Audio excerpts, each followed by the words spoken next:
नमस्कार. आजच्या भागामध्ये इथे रागिनी आई योगेश्वरीच्या इथे पणती वगैरे लावते, दिवे वगैरे लावते. आकाश समोर चांगलं बनण्याचं नाटक करत असते. कारण इथे आकाश आता हॉस्पिटलमधून जाऊन आलेला असतो. भूमीला भेटून जाऊन आलेला असतो हे रागिनीला सांगतो.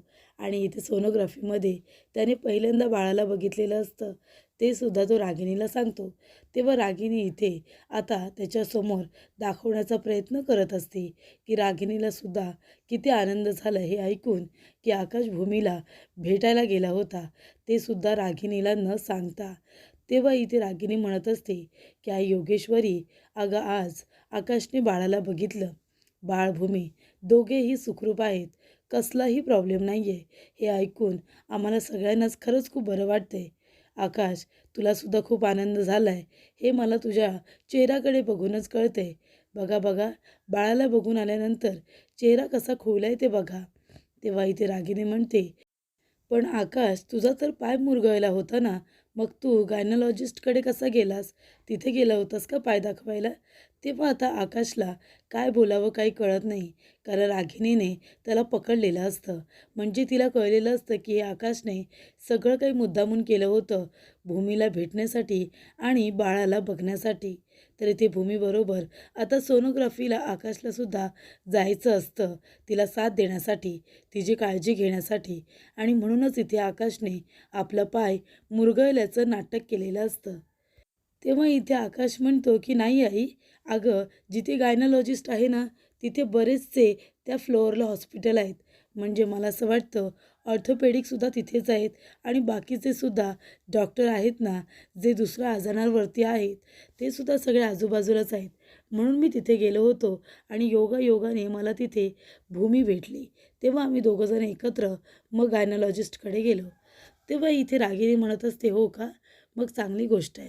बरं झालं, बाळसुद्धा हेल्दी आहे आणि भूमीसुद्धा. इथे असते ना दोघंजणं, तर आपल्यालासुद्धा त्यांची काळजी व्यवस्थित घेता आली असती. पण आता भूमी इथे नाही आहे, तिने तुझा विचार केला नाही, बाळाला घेऊन निघून गेली.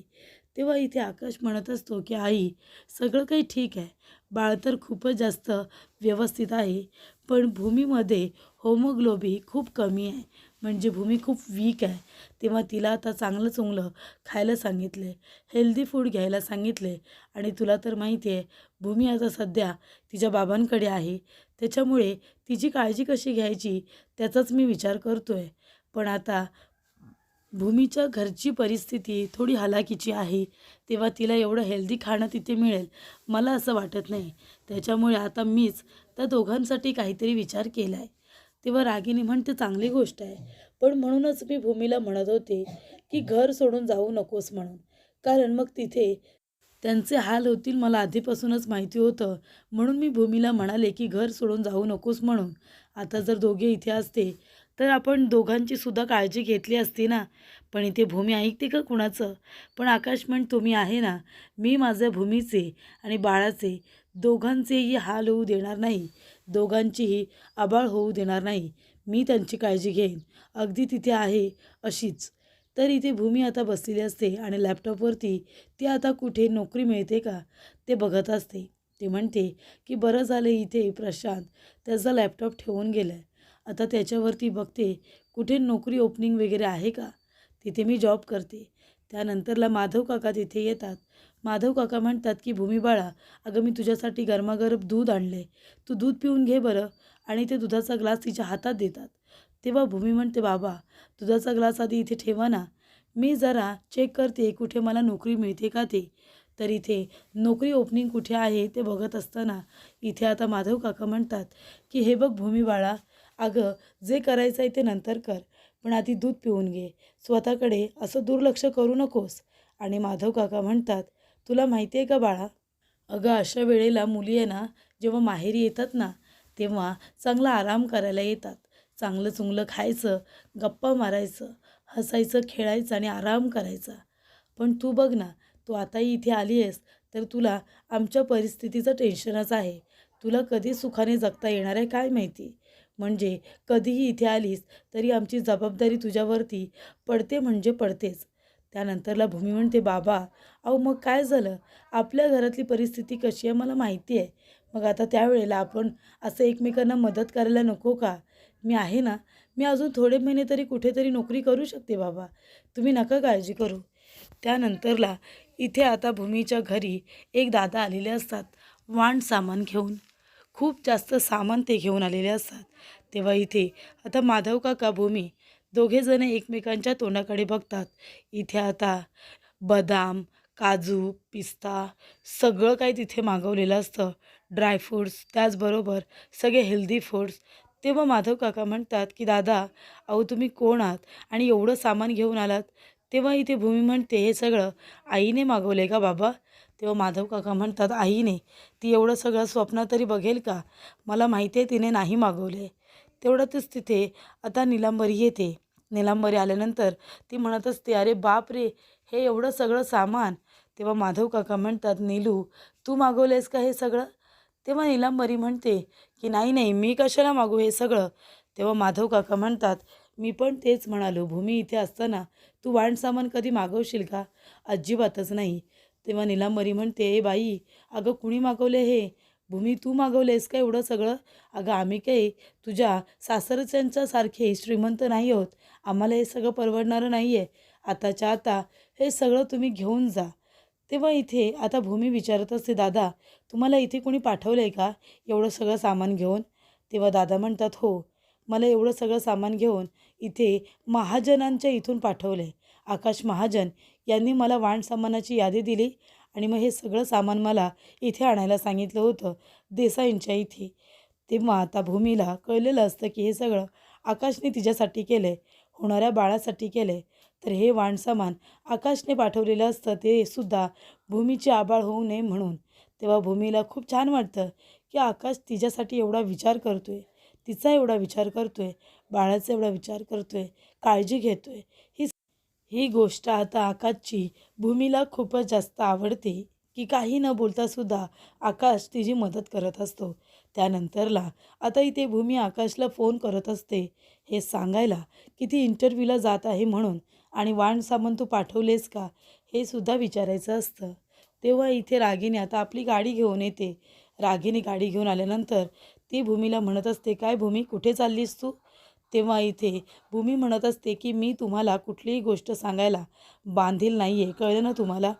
तेव्हा इथे रागिनी म्हणते, हो ग हो, तू कशाला ना बांधील असशील, पण एक गोष्ट लक्षात ठेव. अगं तुला एवढी धारदार काय आहे ग तुझ्या जिभेला? एवढा कसला तो स्वाभिमान? तेव्हा तू महाजनांचं घर सोडून तुझ्या वडिलांच्या इथे आलीस आणि म्हणालीस की जोपर्यंत मला पुरावे मिळत नाही तोपर्यंत मी कुठेही येणार नाही म्हणून. मग आता ज्या घरामध्ये रागिणीसारखी त्यांची मुलगी राहते त्या घरामध्ये तू रागिणीला नडलीस, बरोबर की नाही? तू माझ्याबरोबर अगदी तलवारीसारखी भांडलीस आणि आता तो आमच्या महाजनांतला इथलाच किराणा तुमच्या घरामध्ये ठेवणार आहेस का? बरोबर ना? आकाशने वाण सामान पाठवलं ना तुमच्या इथे. तेव्हा आता तू मला सांग, जर तू एवढी स्वाभिमानी आहेस, मग तू आकाशने पाठवलेलं वाण सामान का ठेवून घेतलंस? ते का नाही परत पाठवलंस? तू जर खरोखर एवढी एककदरी असशील ना, तर सगळं वाण सामान पुन्हा परत पाठवून देशील. तेव्हा भूमी म्हणत असते की हे बघा, जे वाण सामान पाठवले ते आकाशने पाठवले, माझ्या नवऱ्याने, माझ्यासाठी आणि माझ्या होणाऱ्या बाळासाठी. तुम्हाला तर कळलंच असेल की मी वीक आहे म्हणून. म्हणून त्याने मला हेल्दी हे फूड आणलेलं आहे आणि तुम्हाला काय एवढा कमीपणा वाटतोय? माझ्या नवऱ्याने जे काही पाठवलं आहे ना, ते मी ठेवून घेणारच. तेव्हा रागिनी म्हणते, अगं पण मग हे सगळं करून उपयोग तरी काय? बघ ना, तुला तुझा स्वाभिमानसुद्धा घाण ठेवावासा लागतोयच ना. तर इथे रागिनी म्हणते की आधी तू माझ्याबरोबर वाद घातलास, आकाशलासुद्धा तू ऐकली नाहीस आणि शेवटीला घर सोडून तू इथे निघून आलीस. मग आता वाण सामान पाठवले, तू जर एवढी स्वाभिमानी आहेस तर मग आमच्या इथलं वाण सामान तू ठेवलंस तरी कसं? मग तुझ्यामध्ये आणि माझ्यामध्ये फरक तरी काय? तुझं बाळसुद्धा तसंच जन्माला येणार आहे. अगदी लाल गोटेपणा करणार आहे तुझा मुलगा, लाचेरी करणार आहे. म्हणजे आधी तुझ्यासारखा स्वाभिमानी वागेल आणि नंतर लगेच कुणाची तरी लाचारी करेल, हो की नाही? आता तुझा स्वाभिमान कुठे गेला? ठेचून टाकलंस का पायाखाली?